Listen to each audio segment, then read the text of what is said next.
Hey, this is Patrick with the Mad Rose Media Zoom Show and Podcast. I'm here with Brother David. Say hi, David. And we also have a very, very exciting guest.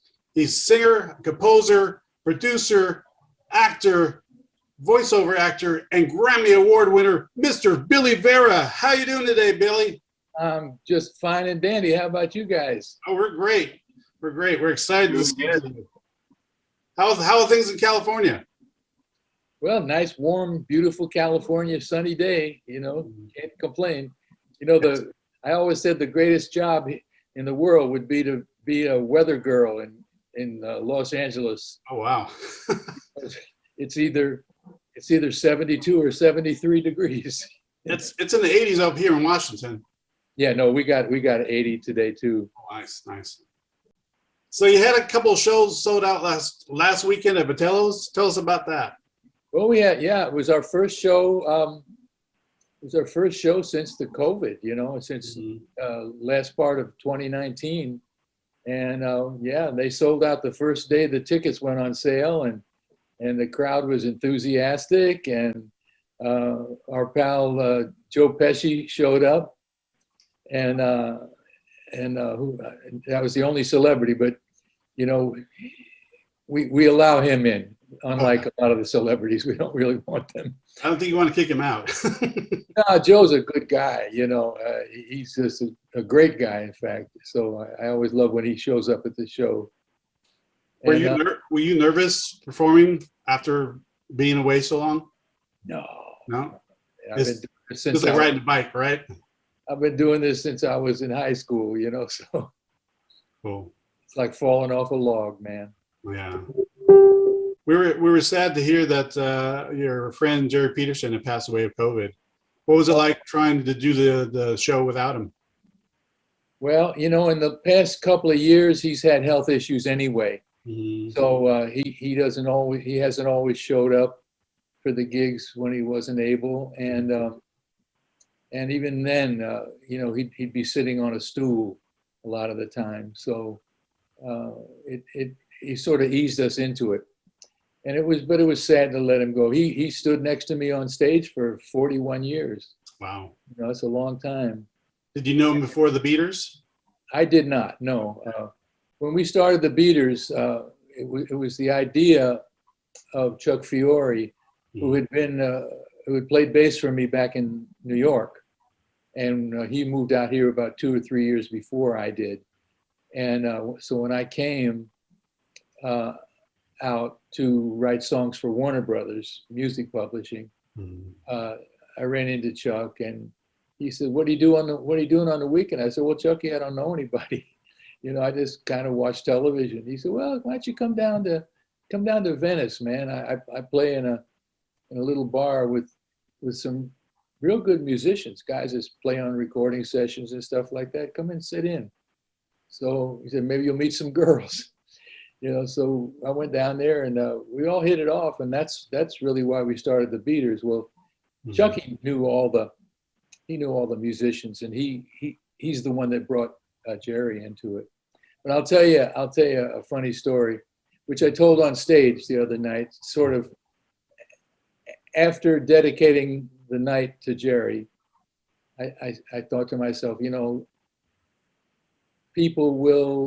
you don't want people to be sad all night. So I told the following story. When he got COVID, he was in the hospital, and Jerry was not the kind of guy that stays in the hospital very easily. So he tried to escape one night, and he was running down the street with his big butt sticking out of the gown. Yeah. Big naked butt sticking out of the gown, and 2 attendants chasing after him up the street. So that's the image that we kind of want to remember about our dear friend Jerry. That's funny. If you knew him, I mean, he was a real showman, you know. Yeah. He loved being on stage. He loved show business, and so it's only natural that he would go out like a showman. Oh well. He'll be deeply missed. Oh, absolutely. Absolutely. Yeah. So let's go back. The guy that played that iconic saxophone solo on At This Moment. Oh yeah, I watched something on YouTube and I saw him say, I love that piece, but I can't top Billy, so I have to take it down a notch. Oh, that's from our movie. Yeah, from the documentary. Yeah, yeah, Harlem to Hollywood. yeah, it was really good. I Available on Amazon Prime, by the way. Yeah, rent it or buy it. So let's go back in the past. Your parents, your dad was an announcer. Your mom was a singer. Yeah. Dad was. It's kind of strange how like you tackled into both, kind of, because you ended up doing voiceover, and then you also were like this great singer. Yeah, I stumbled into the voiceover part. But he was an announcer on NBC in New York for about 30 some years. What they used to call a staff announcer. They had 17 of them. And those years before tape, they had to have somebody there all the time. They'd hand him a bunch of scripts. I go down there sometimes, watch him in the booth, and he had to get it exactly right. There was no take two because it was live, and so he was one of the best at that job. And then my mom started out as a soloist. She wanted to be a singing star, and when I was real little, we lived in Cincinnati for about 5 years, and he had worked there. Daddy worked there before the war, so they gave him his job back after he got out of the Air Force. And she sang on WLW, which was a #1 station there, and it was such a powerful signal that it could be heard as far north as Toronto and as far south as Brazil, and in 40 states. So subsequently, a lot of big stars came out of WLW. Doris Day, Rosemary Clooney, Andy Williams, the Mills Brothers, Fats Waller, Rod Serling, later of the Twilight Zone. Yeah. They all came off of WLW. But, when we went to New York, my mom tried to be a soloist. By that time, she was 30 years old, and so she didn't quite make it as a soloist. So she learned how to sight read music, and so she could become a background singer. And she wound up on the Perry Como show as one of the Ray Charles singers, the original Ray Charles, not the one we know. And she sang on Como's records, and she had a nice little career for herself doing that.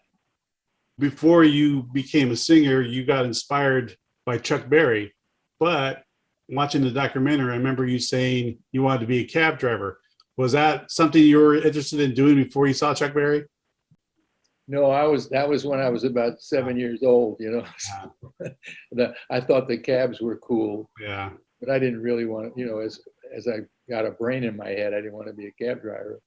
Nothing wrong with cab driving. No. It's an honorable job. But once I saw Chuck Berry and Frankie Lyman and, Fats Domino and all those guys, I said, that's what I want to do. So I learned how to play a little bit of piano and guitar and drums and stuff, and started singing. And there was a band in my high school called the Pharaohs. This was at the beginning of the era, or the end of the era, let's say, when you had to be a football hero. And suddenly, a lot of young high schoolers wanted to be in rock and roll. And so these guys had a little band, and their singer left to join the Navy. And so they heard about me, and they said, you want to be in our band? I said, yeah, cool, yeah, I'll do that. So we became, we started playing all the local, Catholic school dances and stuff like that. And we became pretty well known around the area. And then I went, the guys were older than me, so they went off to college. And then another band asked me to join them, and we made a record. And so that's when I dropped out of my first year of college. I said, I hated school. Yeah. I hated like it. Most teenagers. Oh God, I hated it with a passion. But I had one. I forget if he was an English professor or a history professor. It's at Fordham University, which is mostly Jesuits teach you there. But this guy was not a priest. He was what they call a lay teacher. And the day I left, he took me aside and he gave me a stack of his old Elvis records that he had when he was a kid. And he said, you're not going to, I told him I was going to take a leave of absence. Mm-hmm. He said, you're not going to come back. He said, but you know what? You're a smart kid. And I want you to do one thing for me. I want you to never stop reading. He said, what you do is you find an author you like, you read everything he wrote. And then you find another one, you read everything he or she wrote. And in that way, you'll educate yourself. He said, because you've already learned everything that college has to teach you, which is how to find knowledge. And so in that way, he saved me 3 more years of college, and I grew up to be, what is the word they call it for self-educated people? Well, I self-educated guy. Mm-hmm. And reading a lot, I think that influences on your songwriting better, right? Absolutely. The more reading you have, the more senses like, I can this with this and that, and so that'll come faster to the mind. Correct? I learned about story, beginning, middle, and an end. And that's a good way to write songs. A good song should have a beginning, middle, and an end. And also reading books. Sometimes it would give me ideas for songs, too. So yeah, it was all very helpful in how to put words together so that it didn't sound stupid. You said earlier that you're talking about, like, you saw Chuck Berry and you saw Fats Domino, and it was like an influence for you to start music. Didn't you end up writing? You wrote a song for Fats Domino too?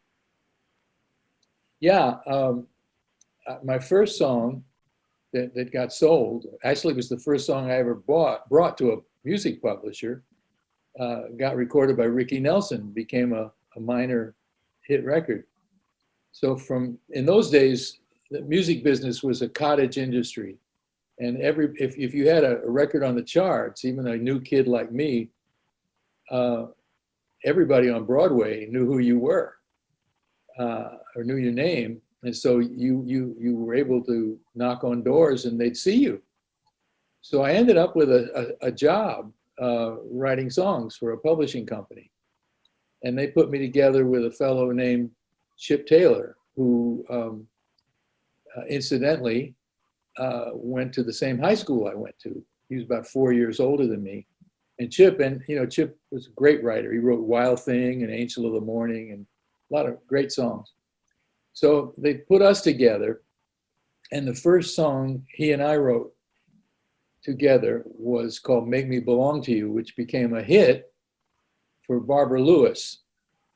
And it got recorded by all over the world, by different languages and different people, and including one of my heroes, Fats Domino, which was kind of after his run of hits, but it was still a huge thrill. Man, the Fat Man recording my little words and music. And years later, I got to meet him. We were on an oldies show together. I had the house band and he was the headliner of the show. So someone introduced me to him and they said, "This is Billy Vera. You recorded one of his songs." He said, "Oh yeah, which one?" I said, "Make Me Belong to You." He says, and he started singing it. And he said, "I have 5 children and that's their favorite song of mine." So I thought he was just, blowing smoke, to make me feel good. But a few years later, when I came to California, I was befriended by a man named Paul Gayton, who was one of the first R&B star to come out of New Orleans. And he grew up around Fats, and they were good friends. And Paul said, no. He said, if Fats said it, he meant it. He said, because Fats is not sophisticated enough to bullshit. Mm. So that made me feel good. So, out of all the songs you wrote, aside from At This Moment, which would you think, which is probably the one that made the most money for you? Well, definitely At This Moment, because aside from my version of it, I had a lot of covers. Tom Jones, Frida Payne, Rita Coolidge, even Michael Bublé sold about 10.5 million records on his album. And actually, Bublé recorded it in a studio version and a live version. So, I made a lot of money off that song. Did you have a favorite that did your cover? I don't know if you happened to see Jimmy Fallon actually did a cover of your song too. Oh yeah, he nailed it. Of all the people, believe it or not, I think he really nailed the song. Because most people, when they sing it, they tend to, these karaoke singers, they tend to over sing it. Because it's an emotional lyric, and so they think they got to get all big and like that. Yeah. And of course, my advice to anybody trying to sing that song is, just be conversational with it. Let the song do the work for you. You don't have to work that hard. Rita did a pretty good job of it, I thought. She sang it very simply. Marilyn McCoo from the Fifth Dimension, she always sang it in her act, and she did a nice job of it. I don't think she ever recorded it though, unfortunately. I wonder if she sang it on Solid Gold. I know she would always sing people's songs on Solid Gold because she used to host that. Yeah, I wouldn't be surprised. um, Also, the old 50s singer Kay Starr, who you may or may not remember, wonderful singer. She did it in her act, and I liked how she sang. And Peggy Lee's granddaughter told me that during that period, Peggy asked her, she said, "Well, you're a young kid, I can't find any contemporary songs that I want to sing." He said, is there anything that's good? And the granddaughter said, "Yeah, sing this song At This Moment." So Peggy started singing it in her act. Unfortunately, I never got to hear her do it. I bet she would have done a good job of it. well, I heard a recent recording of you doing that song again in the studio, and I have to say, it's just as good as the original. It might even be better because your voice seems to sound stronger Wow. in the studio version than the live version. My favorite version of mine, Mm-hmm. if you ever on YouTube, Mm-hmm. just type in Billy Vera Wiltern Theater. Uh-huh. And that was from a salute to songwriters that they brought me on there to do it. And I think, in my opinion, that's my best version of it. Now the video, is that the Roxy, the one that they always show all the time? Mm-hmm. Is there a full concert of that? Because I've always liked to see a full I think that you said in the documentary you shot like a bunch of footage over there for a couple nights. Yeah. We we put out a double DVD set, Mm-hmm. and I got a couple of hundred of them sitting in boxes right over here in the corner. But of that, CD1 is as much of the Roxy show that would fit on one DVD. Mm-hmm. And then disc 2 is from a year later, 1982, that we recorded at Lionsgate, which they set it up, the studio, to look like a nightclub. And so it seems like a nightclub. And that's a good one too. If you want to see what Billy and the Beaters were like in 1981 and 1982. Because I heard that it was like always like around the corner sold out. Roxy almost couldn't fit anybody in there because it was so packed. Yeah, the Roxy and before that the Troubadour. Yeah. Yeah, the guy that ran Monday nights there, Matt Kramer was his name. He usually put on like folky kind of acts, everybody doing 20 minutes apiece. And, he heard somebody say my name in this restaurant one night, and he came over to me and he said, he said, excuse me, did she say Billy Vera? I said, yeah. And he said, well, my name's Matt Kramer. I do Monday nights at the Troubadour. I hear you have the best band in town. I said, well, I don't know. I haven't heard all the bands in town. There might be a few of them better. He said, well, I'd love to have you do Monday night at the Troubadour. I said, well, I can't bring 10 guys on stage and drag everybody in there to do 20 minutes. I said, it's too much. He said, what? And he thought about it for a minute. He said, what if I let you go on at midnight and you could play as long as you want? And so we thought about it. I said, well, midnight on a Monday night, who's going to be there? Who's going to show up? So the first week, it was a few people there. And second week, third week, it was, as you say, lines around the block for the next year, every Monday night at midnight. We were the hottest thing in town there. But no record companies would take out their wallets, and want to sign us. Because at that time, there was a band called the Knack, if you remember. So everybody was trying to sign another Knack. In other words, 2 guitars, bass, and drums. They sing My Sharona, didn't they? That was it. My Sharona, that's what it was. My Sharona, whatever. Yeah. A good record. We're from the 80s, so we're like, our parents were from the 60s and 70s. We heard all their music, but we're both 80s busts because we both grew up in the 80s. Well, there you go. There's My Sharona. Well, that was 1970s, late 70s. Mm-hmm. But so, they weren't interested in a band with 4 horns, no, playing R&B. But, after they signed those kind of acts and they all flopped because that's what always happens. The copycat bands all fail. Mm. And then and only then do they start looking for something different. And we were sure different, if nothing else. Mm. And so we got 3 offers in 1 week. And we decided to go with this Japanese company because we figured we'd get more attention from them than from a big company. And we were right. And we had a hit record called I Can Take Care of Myself, which went to about the middle of the charts, and then they put out At This Moment as the follow-up.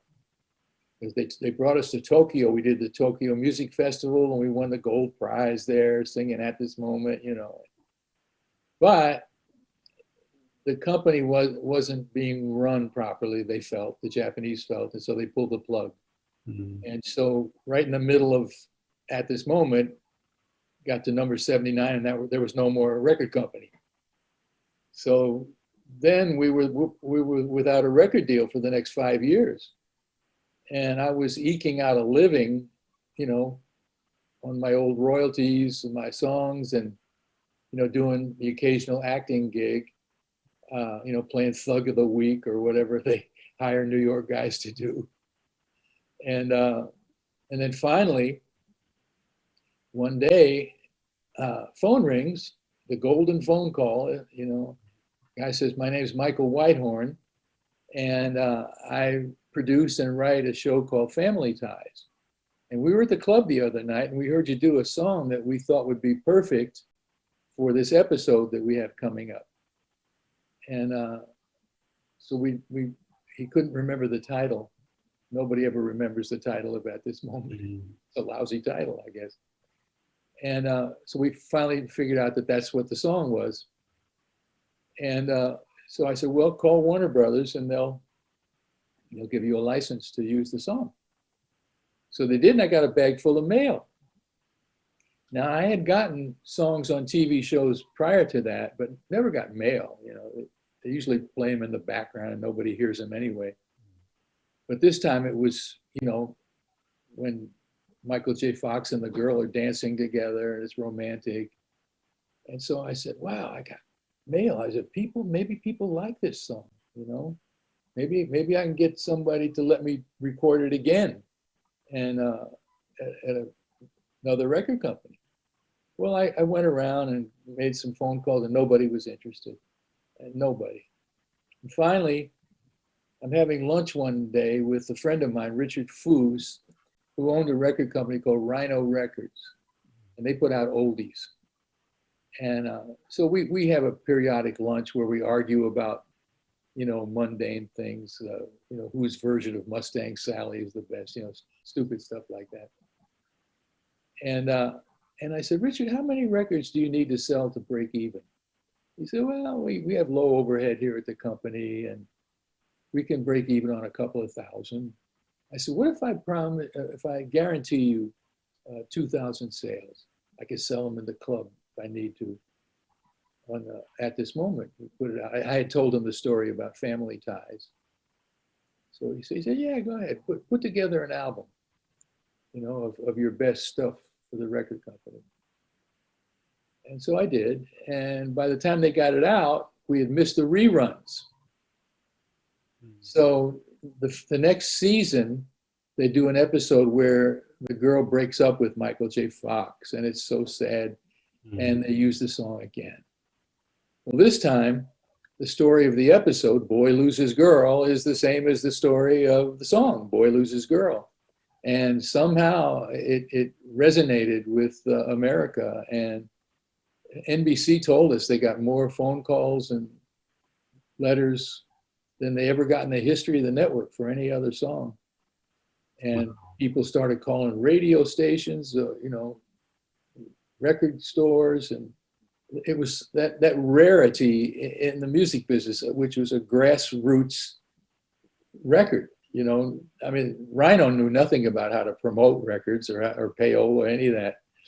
So it's sort of, the record just happened on its own, thanks to family ties. Yeah. And next thing you know, we're leaping over Madonna, we're leaping over Bon Jovi. Next thing you know, we're number one. 42 years old, got a number one record. And it was changed my life, No. It's a timeless song. It's so classic. But, I always wanted to know, what was the backstory behind the song? Well, as you know, there's a story behind every song. Yeah. But as a professional songwriter, meaning a guy that worked for a publishing company and, writing songs, there are a lot of ways you write songs. Sometimes it's on an assignment. They'll say, write a song for this artist or that artist. Mm-hmm. And so you craft something for that artist based on their vocal range, how high or low they can sing, or the kind of subject matter they like to sing about. But in this case, I had just started dating. I was still living in New York at my mother's house, like some loser musician. And I started dating this 20-year-old college girl. I was 33 at the time. Beautiful girl. And she starts telling me about breaking up with her previous boyfriend and how he suffered over her, and he was suicidal. And so I was sort of inspired by the way she told the story.